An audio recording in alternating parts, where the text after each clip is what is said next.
2003 ل 2010 موبايل بلاك بيري كان ملك التليفونات الذكيه في الوقت ده. الناس كانت بتحبه عشان الكيبورد بتاعه اللي كان بيخلي الكتابه اسهل واسرع وادق من اي تليفون تاني بشاشه لمس في الوقت ده، والميزه دي ما كانتش عند اي حد تاني. كان قوي جدا وبطاريته كانت بتقعد ايام. تليفون المديرين والنجوم وحتى رؤساء الدول، ده لحد دلوقتي في ناس عندها نوستالجيا بالتليفون ده. ريم الشركه الكنديه المطوره لبلاك بيري اتاخرت انها تتاقلم بعد ظهور التليفونات الذكيه اللي بشاشه لمس كامله متطوره، وتطبيقات الهواتف الذكيه اللي قدمها ايفون في 2007 واندرويد اللي بدا ينتشر بقوه في 2008. حاولوا يتاقلموا باطلاق تليفونات بشاشه لمس ونظام تشغيل جديد، لكن للاسف كانوا خلاص فقدوا حصتهم السوقيه لصالح جوجل وابل.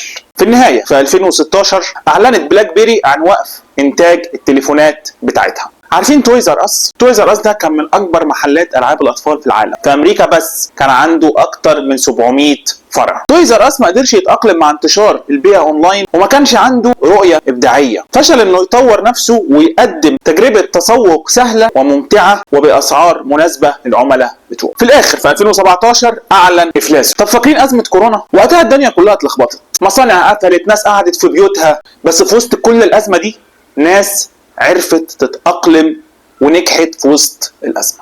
زي مثلا مصانع الملابس اللي كانت بتنتج قمصان وبناطيل، فجأة لقيت نفسها بتنتج كمامات طبية علشان تلبي الطلب اللي في السوق وتحافظ على شغلها. الناس دي عرفت تغير نشاطها بسرعة علشان تستمر. وقصة تانية برضو من وسط أزمة كورونا، كتير من أصحاب المطاعم والكافيهات اللي اتمنعوا من إن الزباين تدخل عندهم اتحولوا بسرعة لخدمات التوصيل، بدأوا يعملوا ابلكيشنز وبدأوا يوصلوا الأكل لحد الناس علشان يقدروا يكملوا وما يخسروش شغلهم. القصص دي بيورونا قد إيه إنك تتأقلم مع التغيرات اللي بتحصل حواليك دي حاجة مهمة جدا. شركات كانت في القمة وخسرت، وشركات اتأقلمت بسرعة مع الوضع الجديد ونجحت.